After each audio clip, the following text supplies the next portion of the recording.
So, in today's video, I'll be telling you about modeling. So, how was I shaped by people in my environment into being a selfish girl and into being a person who doesn't give back? So, so we're talking about yet another section of my book, Piglet. If that's something for you, then stay tuned. Okay, and we are starting with primary school. We are starting with choreography dance that we are supposed to perform in front of the school with, 3 girls. And we created our own choreography, but one of my friends just didn't keep the pace. She was a little bit slower, but she was at the very end, at the back, dancing in the back. And I haven't even noticed, but my friend Aga used to gossip about it, and I didn't respond. I just listened to her, and I didn't feel comfortable with that gossip. And then that was in primary school, and then I was in a high school, and I used to sing a lot, and I was even performing twice. So once during the contest, I was the first one. I was starting the line like "Zavia beznadeja," and I started to sing too late to the guitar player, and I didn't even notice that, but my team, although it was a contest, they didn't comment on that, and they weren't angry with me, although it was a team play, and as a team we prepared together, and it was a team effort. And then with very similar team of people, I performed in a school performance, and I had to sing the Beatles' "Well, Shake It, Baby Now," and I sang it so badly that I was really, really ashamed. And I remember till today, that we were supposed to wear, all of us, black trousers, and in the very last moment I changed my trousers from black into jeans.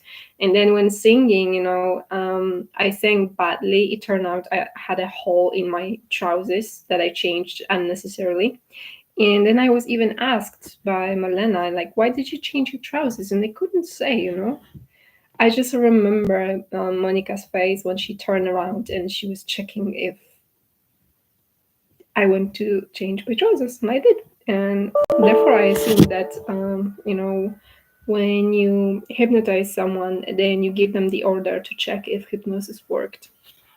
I assumed I was hypnotized. Because you can be ashamed, that sure, when you sing badly on the stage, but I was so much ashamed that I spent all day walking and feeling horrible. So I walked to my favorite place to Saint Martin Hill. And Monica was the one with whom I sang a lot. And sure thing, she could sing, but in the 3rd grade, I have learned that she was an opera singer.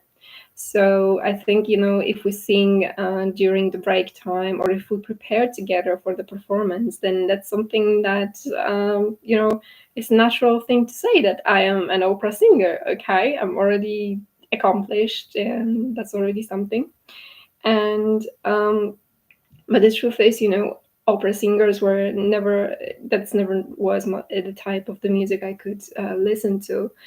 And before each performance, she would always say, "Oh, I'm so scared, I'm so scared, I'm so scared," So in that way, obviously, when you are performing next to such a person who, on the one side, is an opera singer, and the other side is the one that keeps repeating, "I'm so scared," then obviously such words affect you before the performance too.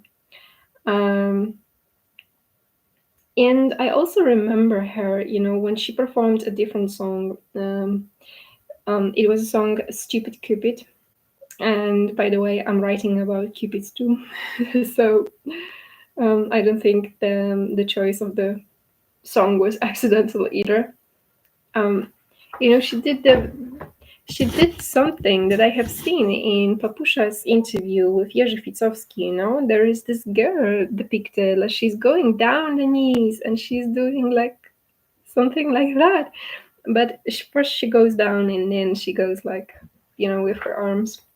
And you know, Monica, when she was performing, she did the very same thing. And you know, it's very interesting uh, because maybe it's something that gypsy girls do. Yeah. Um,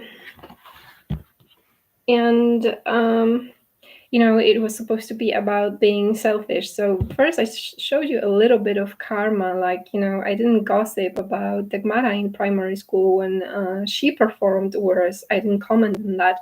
So then people were quite, you know, understanding for me when I just, you know, sang too late or sang badly. They didn't comment, they weren't angry with me. And you know, with Monica, whenever I asked her to you know, go and sing at my sister's wedding, she agreed easily. When I asked her to hang out because I had nobody to go out with, then she agreed easily. But then, you know, turned out all of a sudden that we had nothing to talk about. So, you know, they give you the experience, they give you their yes, but they give you also the lower quality of experience on purpose.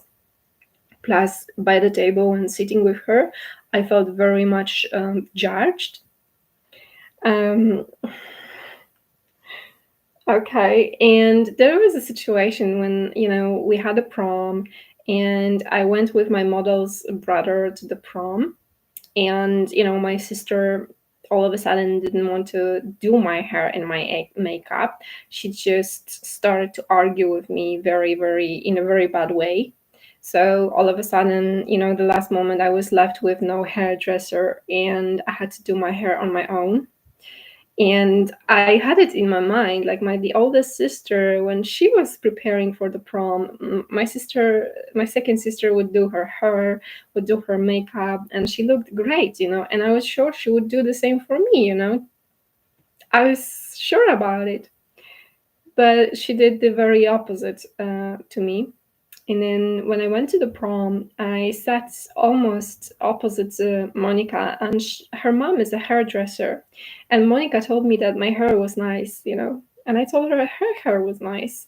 But basically, you know, not only my partner seemed to like her, which she's, you know, she's a very nice looking woman, but you know, we didn't talk by this table, and I was pretty much bored, you know. And whenever I danced with my partner, then she would be dancing too, you know. So basically, not much really happened. But when Monica came to ask me if I could give her the phone number to that man, because she wanted to go with someone to the wedding reception or maybe to some other party, I didn't agree. So I had this grudge as if she spoiled my evening, which is, of course, you know, we just didn't have anything to talk about. Nobody said anything by the table, you know. And, you know, the idea implemented in my mind that, you know, all of a sudden I didn't like the dress that my mom bought me and I didn't like the hair I had to do on my own and so on. I always used to think that Monica was very similar to me, and even once I told her so, because you know, we had very similar face proportions, and we had, you know, taller necks, both of us. We were of similar height, and also we were both slim girls, tall and slim. We both had, you know, narrow lips and smaller eyes. We looked pretty much similar, you know. So I didn't understand where did the idea came from that, you know, she's somehow better, you know. But of course, you know, in a moment when I was asked, even that was sometime later when she asked me for this phone number, I just wasn't over it. I wasn't mature enough to do so, to share, to give back. Oh, such words would never cross my mind. I didn't know anything about energy work. And plus, you know, when you want to give back, you just want to give back. You don't think about energy. But and when I started to gather those examples, I had gathered a lot of similar examples, like my model from drawing classes. Um, he was, whenever I asked him to come to my house and be my model, just like that, my private model, he agreed easily to that. And I didn't offer him any money or anything. When I asked him to teach my sister to dance for the first dance at the wedding, then he agreed easily, and he wasn't invited even for a cup of coffee after all. And then when I asked him to hang out with me, then yet again he agreed easily, and he met with me in the main square. But as usual, it just turned out all of a sudden we had nothing to talk about. During drawing classes, we somehow people somehow joked, people would say something, and then all of a sudden you meet that person and there's nothing to talk about. And then when he asked me, he told me he had no place to go for New Year's Eve party, and that was my every year problem. I didn't have a place to go to almost every year, with regards to New Year's Eve party. And basically, as I didn't have the place to go, and then taking him with me anywhere seemed like no. So, which is a shame, because at that time he seemed to be like seemed to be a friend. Um, and what I have to tell you, I drew this man so many times, and just this body type is the body type I have seen, especially his legs. The type of his legs. He's got very characteristic legs, which is very, sculptured in a very explicit way, that you can see his, body lines very explicitly, because they are very decisive lines. And then when you put them on the paper, they become very decisive lines. And I saw this man when I was playing with Angelica and Jacek, their dad. Um, their dad used to walk in front of us wearing his pants only. So I saw his legs, and they are very, very similar in height, in body type, and especially with those lines, body lines. So Martin was yet another person that gave me, and I didn't give him back. And then my former boyfriend came to me to say that, his new girl, not perhaps was his new girlfriend, or perhaps was about to become his new girlfriend. He told me that she was possessed, and she needed some, psychological help, and maybe my sister could help. And I wasn't over, not about him, but I wasn't over her. And so sure thing, I wasn't dating Przemek anymore, and it wasn't even about Przemek because I never loved him. But I didn't want to share, or have my sister involved anyhow. So therefore I didn't offer to ask. And then when I lived in Krakow, I used to go to middle school with Katarzyna, and then I met her friends, Kasia and Magda. And one of Magda's was dating her brother. So we rented a flat in Krakow. And I'm sorry. We rented a flat in Krakow. And at the beginning, it was cool, best friends ever, because, well, maybe not best friends, but we used to watch the Game of Thrones together, and that was cool. And we used to go clubbing, which is very interesting because all three of them had boyfriends. And, for me, it was okay. And it was fun that they could actually go have fun, and they could also have a boyfriend. But when you have a boyfriend, then I don't know, the boyfriend goes with you to the clubbing most of the time. Which is not an unusual thing. Of course, girls do that, but um, they would go clubbing with me, and most of the time we would spend the night looking for a club. In Krakow there are a lot of clubs. So I was most of the time I was just disappointed that we didn't spend time in one place. Even if the place was, empty at the beginning, then the place would become full after 1 hour or something. Um, so that was one thing. But one night we went to Salsoteca, so the place where people would dance specifically salsa or reggae, something. But okay. And I remember that a man danced with me salsa, and he could walk me in that salsa, and I could all of a sudden, dance like, I could dance salsa, and I could feel it. I could feel where to move, where not to move, and I could feel that he really knew how to walk the partner. So I was yeah, entertained a lot, but I danced in like one or two songs, yeah, and. And then with girls, they told me, I didn't go to one party with them, one clubbing with them, and after they got back, they told me that somehow when they go clubbing without me, then they just have more fun all of a sudden. And then it repeated again, and I was told the same. And then whenever they asked me if I wanted to go with them, I just felt guilty about going with them, so I stopped slowly going with them clubbing, because somehow it happened that they just had more fun when they went clubbing without me.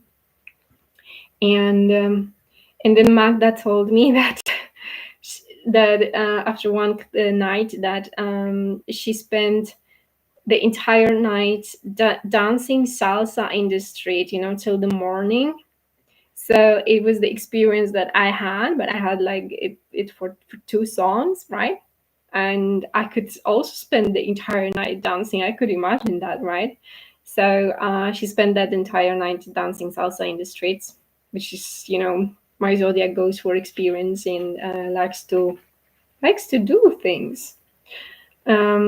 So I believe, it just looks as if I was shown as if to try to taste something and then have a little bit of it. And then your friends comes back with a story that they just spent, the entire night doing that thing that you would like to do. Because yeah, I also considered myself a dancer, although I'd never um, learned to dance. But I just liked dancing, and I always believed I could do that. And that was it. Um, and then I started to, because at the beginning we were with Magda, we had the room with the kitchen, so the girls from the second room would come and use the kitchen, and that was linked with our room. And then after 5 months, 6 months, we have changed, and we were not allowed to stay in that kitchen for too long or sit by the table for too long. And Kasia and Magda told me that they just asked me if they could sit by the table when I was, living in the shared room. And I agreed, and they would stay for the weekends with their boys, and they would sit by the table without a word. They were just there, but they wouldn't say anything. So for me, if you're a couple, then you probably want to be alone and not with your flatmate staring at you and so on.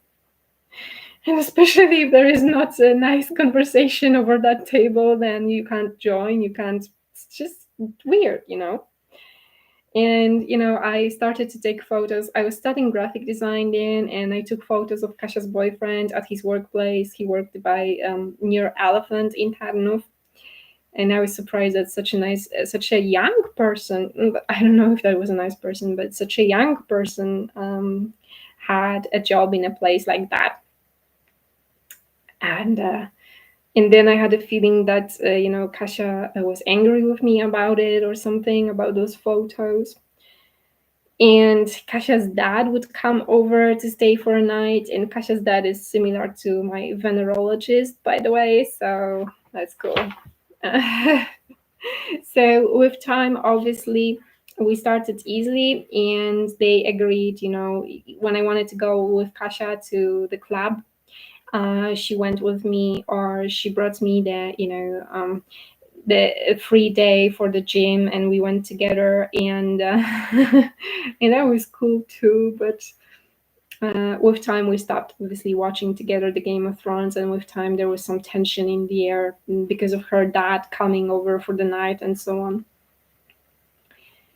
Um, yeah, and then I whenever I thought up something, people would come and do with me. So I thought about doing the art trip to the village in to my village, and I went with Ola and Zosha, and and we just took with us some instant soups, and Ola said that her stomach started to ache and she wanted to get back home after that instant.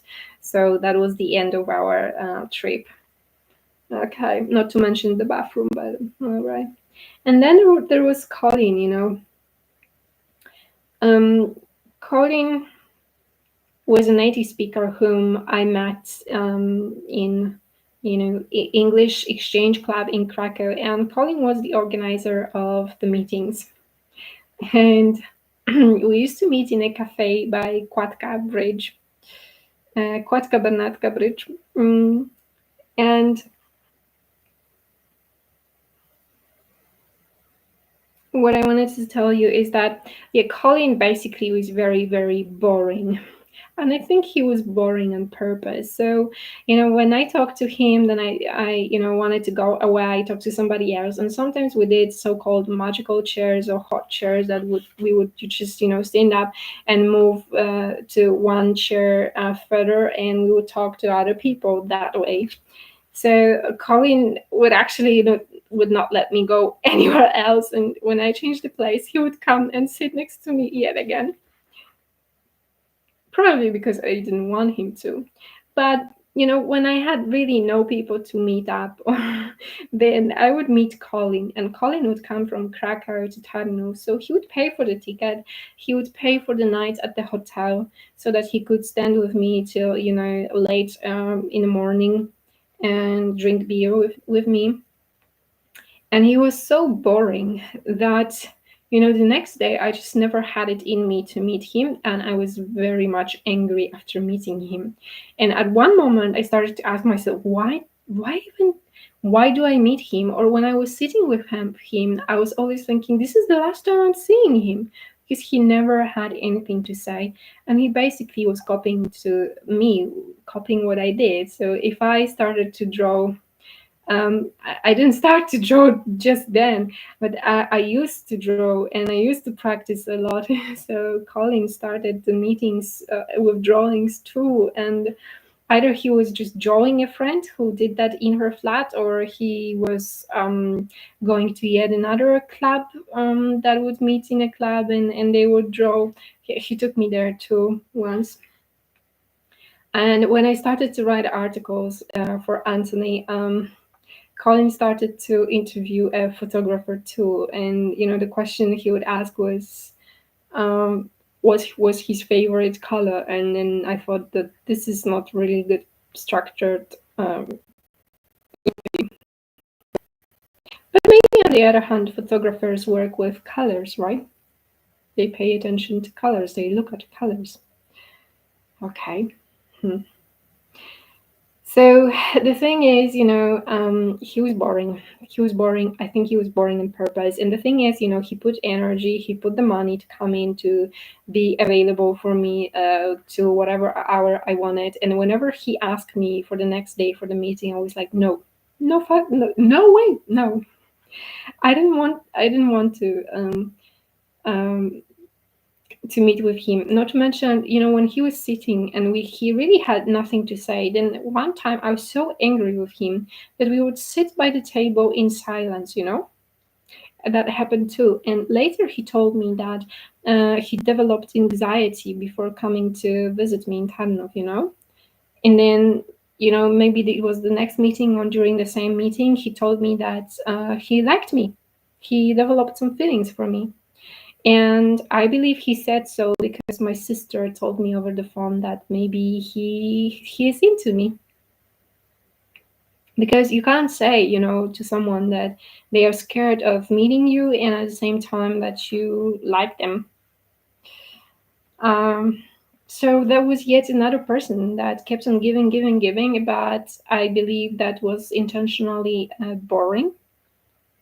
And it worked because finally I got angry and finally I wanted to punish him with silence, with not saying the word, with being boring too. Um, that's one of the reasons why these people intentionally give you the lower quality of experience to make you angry, to make you sad, to make you bored, which is unbelievable, but just this is what they do on purpose. And then I had Justina, my colleague from studies, and she asked me for, I asked her for help with Illustrator. I asked her for help with doing homework, and that was the exchange we had. So for the homework, she just asked me for one thing, and that thing was desks, like the parts of furniture, but very thin one that go to bins, go to waste. And she wanted those, those desks to you could use to paint on them. But they were quite heavy, So I had to go take the bus and go from Tarnow to this shop by bus. Then I had to go with those desks to the central station in Tarnow, and then from central station take the train to Krakow, and then in Krakow I had to take a tram, and it was all heavy. But luckily, at least this time, I said yes because this girl also did something for me. And the moment I started to be over my own context was with Saskia. So in Holland, when I moved out from Wesley's place, I found a room in Volendam, but it turned out the room was taken, and I was told on the phone the room was taken, but I was planning to sleep on the floor in somebody else's room. So I slept in my landlord's room on the floor. But when I started to work in Volendam, people were actually, I had the phone hacked and my naked photos could be seen by other people, right? So for me, it was really a lot of emotional stress and a lot of shame because once you see something, I'm quoting here the quote from the BBC, once you see something, you cannot unsee it. So yeah, and then when I moved out from Hans's room, I have learned that he had a black girl who came over, and the story was that she had her baggage and her documents stolen at the airport, and she had no documents, no nothing with her. And they asked me if I could recommend her a job. And my worry was that, she actually, there was no place at Hans's place to rent a room, and I knew she slept on the carpet. So I didn't want to add, more gossip because it looks bad when you tell people, I was sleeping on my landlord's carpet. And yes, he did a lot of suggestions. He would even tell me that we could be a boyfriend and a girlfriend if I wanted to, so we could call it that way. And then if I would find someone, then I could go with that someone other. Um, so in such a context, it was a very delicate issue for me. But this was the first time when actually I was above my own drama at work, and I went to the boss and I told them that she was coming for the interview and if they could talk to her, and they agreed, so that was cool. I didn't believe that it worked, but Hans told me that when you recommend someone in Holland, then you can really help them, and maybe the road to get the job is more possible. So yeah, finally I helped her, but today I believe it was just a made up story, but yeah. Okay. So, once I wrote these down, we see this pattern, the pattern in which uh, actually these people come to you for this one request, they'll give you their yes to anything you ask for. They will give you lower quality experience, and then all of a sudden when they just ask you to meet them in the morning, or they ask you for a phone number to the guy you weren't dating him, 2 years at least has gone by since that prom, so I could easily share it, and I just couldn't. So yeah, when it comes to creating a selfish person, maybe it looks like that. And when it comes to giving the lower quality experience, yes, it's about making you bored. It's about either bored or angry or sad. So the way the energy works, because if that was only with my friends, then I would say, okay, maybe it's a coincidence. But they always agreed easily to everything. If I needed a model to post to drawing, and then they would come to my house and they would be my models. They would give me three hours at least of their time so that I could draw people, so that I could just practice. But that was not my life path, so to say. So therefore, they agreed easily to that. And at home I had the same thing. Like, they would just collect the money to buy a fancy gift to my parents, like a new fridge, a new TV, a new something big, and I would be skipped in that process, because they would consider, okay, you're the youngest, you are just starting over, so starting the job. So I would be skipped even in the process of giving the money, contributing. And then when they would just come over to my flat for dinner, then they wouldn't eat that dinner, just this once when they came for my birthday. So so I believe I was being shaped by my internal environment, and by people from school, and other classes too, gatherings too. And that's the way the energy works, that when people give to you something, then it's probably worth it to think about how can you thank them, and actually thank them verbally too, because there was a moment when I stopped even saying thank you or please, and I would replace those words with some other form of trying to express gratitude. But just thank you, just doing like people do it, like because it's not really complicated. So to say a thank you, okay. So yeah, this is something I didn't pay attention to in the past, and I think occultists do that on purpose, and I think occultists do understand how the energy works, and therefore that was the prevention, Yeah. So,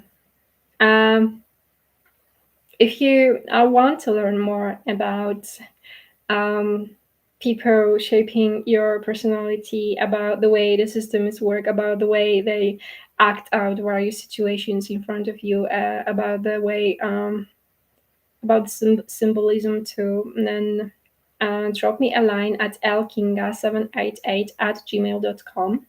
And if you want to check out my course, Amelia, and learn about manipulation and mind games, if you want to learn how identities of sexually abused men and women are shaped, then click the link in the description of this film. You'll find the info in the description of the film. You'll find all the info on my website, on my Instagram, Facebook accounts, and if you like this video, hit the like button and share it with other people.